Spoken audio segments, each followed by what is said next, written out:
That Major by Franz Schubert, an Austrian composer from the classical period. And of course you know about the Viennese waltz, the famous Viennese waltzes, and it originated in the environment where Schubert lived and wrote this beautiful waltz. This is a lovely early intermediate piece, and the chart that I made for you I think is absolutely exemplary. It's one of the reasons that these charts need to be used.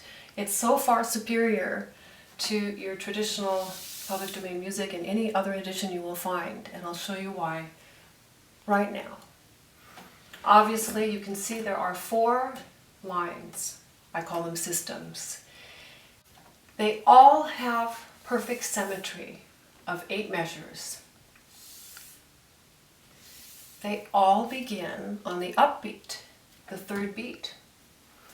Now, taking the protractor, I lined up bar lines so you can see the first full measure. If I take my protractor all the way down, we have total bar line alignment from north to south, and that's for the entire piece. And that makes it easy to read. It makes it restful for the eyes. It makes it easy to track. We have an open measure here with our upbeat, just one single 3rd beat, and at the end of that system we have our 2 beats, and that's what makes the complete measure.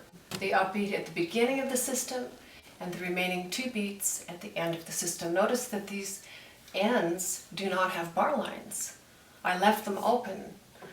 Not only does it complete this, but it leads to that, and this one leads to that. Alright, as you heard with the performance, there are only 2 sections to the piece. This is an A-B form, and we have exact repetition. This A and this A identical, and you can go through and compare measure for measure and see, oh yes, they are exactly identical. I love to compare measures because that way I have complete comprehension and understanding how the piece is written, and my memory never fails me because it's so clearly locked in here. Our B section, also identical. Now for the fun. I hear the right hand as, instead of just chords, I actually hear it as a duet for soprano and alto, and maybe a second alto on the bottom. And I'm going to play just the upper 2 lines, what I call the soprano and the alto, and let's see what that sounds like.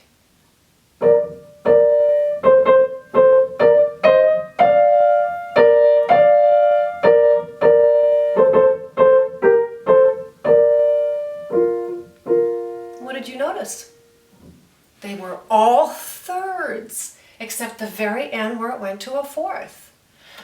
Now if I take the bottom note of all of those chords, I have, well, you tell me if you think this is interesting.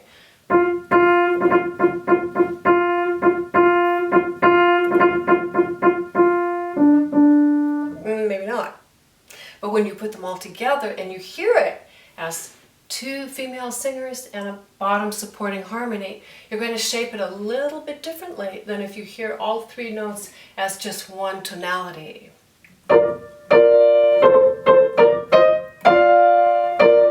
It's musical. The second part of the A here, the repeat, it's pianissimo. Look at the touch.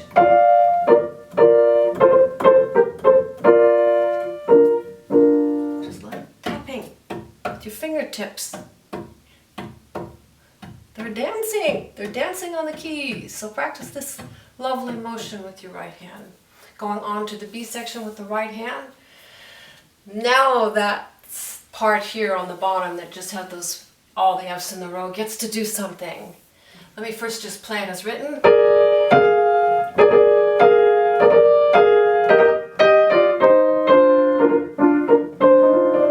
That's a hard reach, by the way. I can barely get it. if you have trouble with that there in your measure 22, actually measure 23, don't worry about it. That's for big hands that can reach that easily.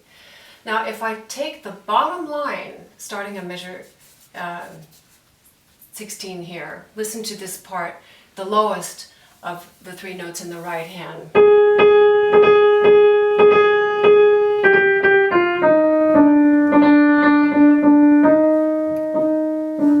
It's beautiful. It's beautiful.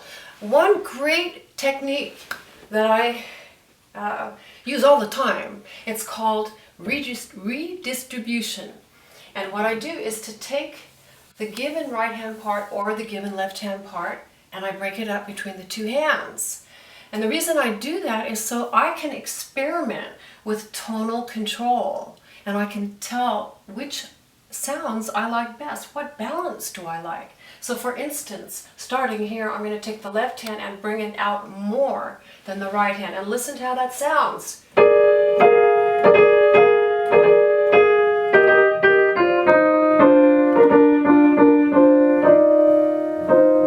Just for example, you do the same thing with this one, with the 2 in the right.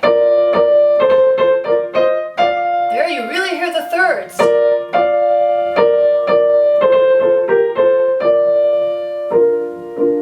It's almost like a madrigals or barbershop quartet when the voices are balanced so purely and perfectly.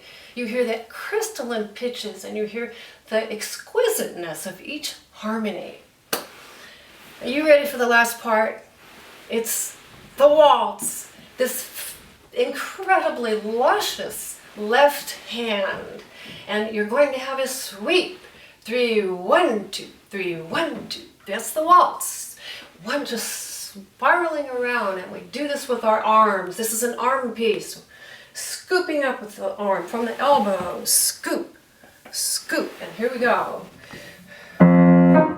Tiptoes. That's 7th. Now way down to this B flat. 6th. You can go slowly.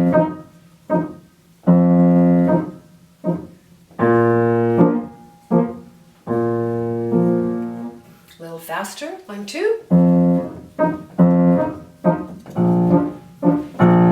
little rubato.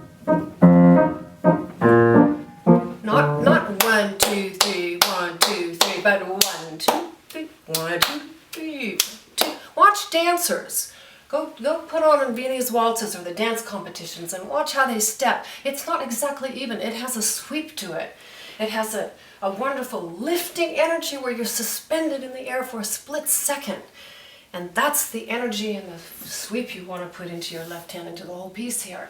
Getting onto the B section, I love this part now because he puts the octave in the downbeat.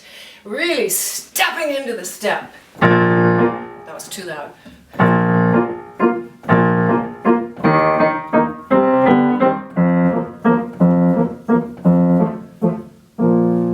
And then it repeats. So enjoy practicing your beautiful waltz and take yourself back to past centuries where this was really the high art form of the day. And because it's a great art form, it's still valid. And it's also a very user-friendly piece for your more earlier students. I'd say maybe 2nd, 3rd year students. Makes a wonderful recital piece. Enjoy your practicing, and thank you very much.